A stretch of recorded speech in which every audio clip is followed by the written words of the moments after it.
Hey, what's up, gang? Andrew Good Guy here, and today I'll be showcasing my speed draw for the 3rd anniversary art I did for Ice Age Scrat Tales, aka one of my favorite shows of all time. So I do a drawing like this every year, and this year I decided to showcase this one because this is probably one of my best arts in years. So to start off, I sketched off Scrat in his normal state, because the episode I'm actually basing this off is Nutty Reflections, which in the context of the episode, Scrat and Baby Scrat jump into an ice cave after the acorn bounces into it, and they find mirror reflections of themselves. At first they thought it was a game, but they soon to come realize that, looks like they're actual entities. So anyways, as you see here, I'm sketching Baby Scrat next. I have reference images, as I always do.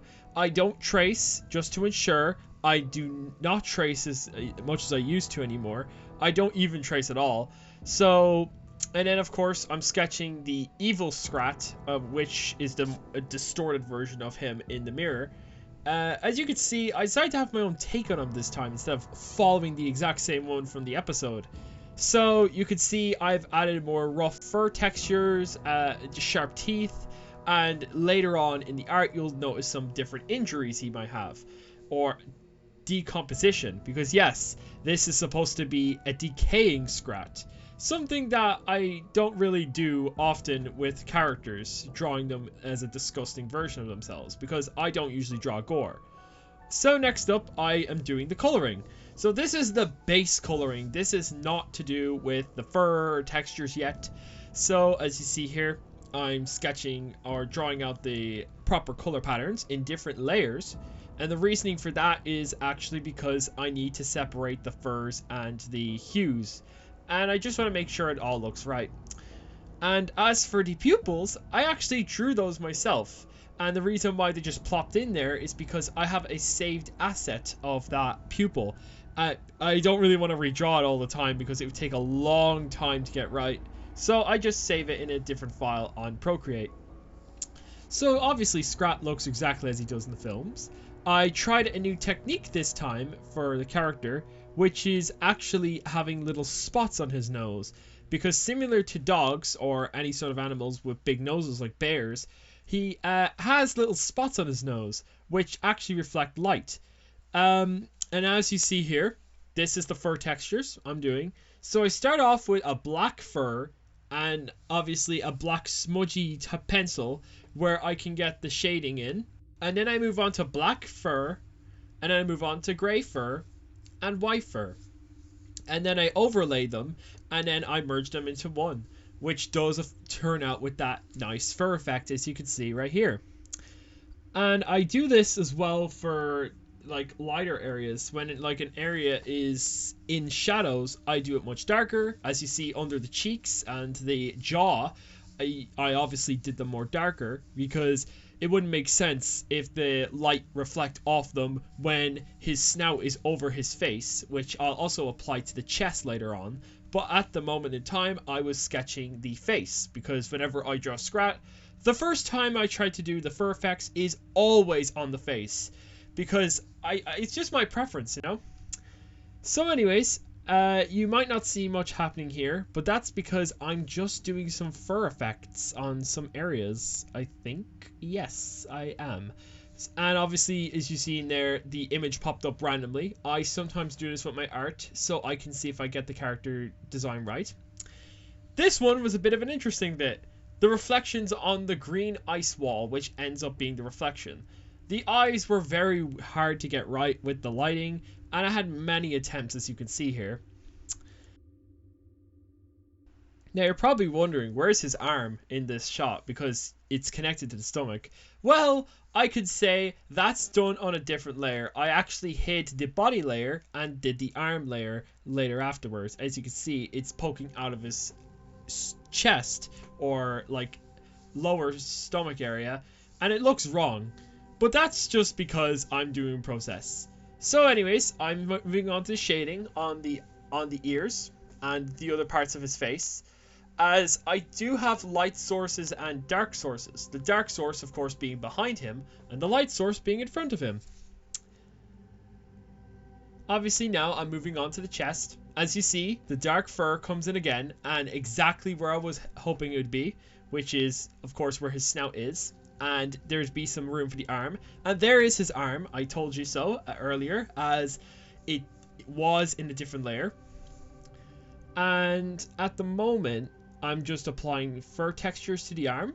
And I make sure the fingers do not end up being in the same layer as the hand, because of course I don't want the fur effects on his fingers unless it's just some very, very small bits of hair sticking out, which would make a lot of sense. And then I'm moving on to the body. So the body is very basic and very simple. I have my light source. The gray is sort of like the half tone, and the white hair is for the brighter tones, as you can see. And probably one of my favorite aspects of drawing Scrat is probably his tail.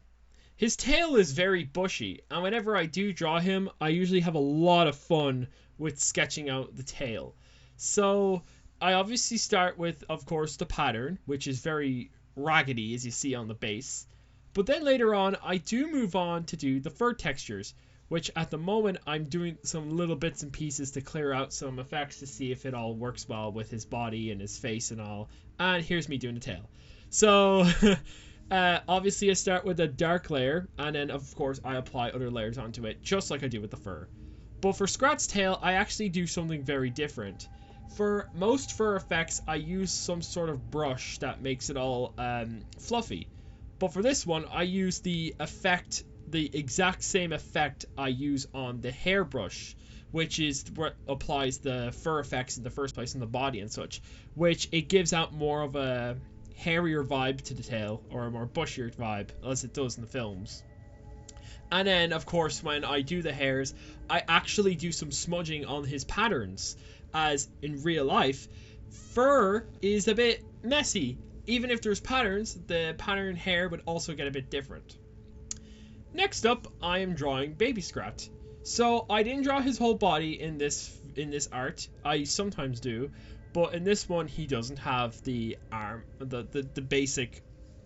He does have his body. He's just half body. It's for a shot I wanted to get right. So as you see here, I do the exact same process with Scrat, where I do the base colors and then I move on to the fur textures. But since Baby Scrat was only a small thing in this one, I was able to get that one done faster. Because the thing with fur effects in any of my arts is, depending on how much the figure has fur, or like how big it is, it takes a longer time to get right. Because fur is quite tricky when it comes to my arts and such, because it takes me a good long time to do. So as you see here, I'm doing a bit of shading with Baby Scrat. He has shading under his snout and under his jaw, and I kind of made him express, and yes, I did fix the ear, because the ear was a bit too low, which tends to happen in some arts, where whenever I don't merge the clips together, I of course readjust them if they don't look right. So obviously here I have finished drawing Scrat and Baby Scrat, almost, just adding a few more details. Whenever I do this, I apply the color of the background on there, which I did earlier, I think, because I wanted to get the lighting right. So obviously there's Baby Scrat's tail. I do the same process as I do with Scrat's tail.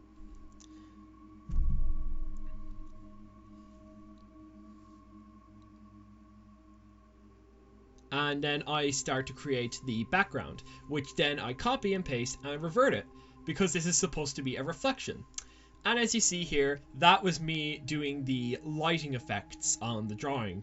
As when it comes to my arts and such, one thing I do really like to keep in mind is the lighting, as sometimes it just doesn't look right and I just don't like it. So whenever I do that, I just practice and get the right colors, and then when I eventually do, I clip it in. Next up I'm drawing is the distorted Scrat. As you see here from the sketch, he looks more evil than Scrat, and then later on he looks more decayed than Scrat, which is intentional because I kind of wanted to make this more of a disturbing piece. You could tell by the teeth as well. So every tooth I draw, I also add shading, because when it comes to the teeth, I wanted to get a realistic look, even though it was kind of a cartoon. Again, my art skills are not perfection at times, but they're still pretty good to the point where like I consider myself a decent artist. So anyways, I'm doing some more fur effects on his cheek, and as you might notice, they're a bit more messier than the ordinary Scrat's fur, as it's intentional, as he looks more ragged. Now, the original idea I was going to do was he was going to have some of his fur actually missing, but I actually decided to change it because it would look too, it would look too gross out. You know what I mean?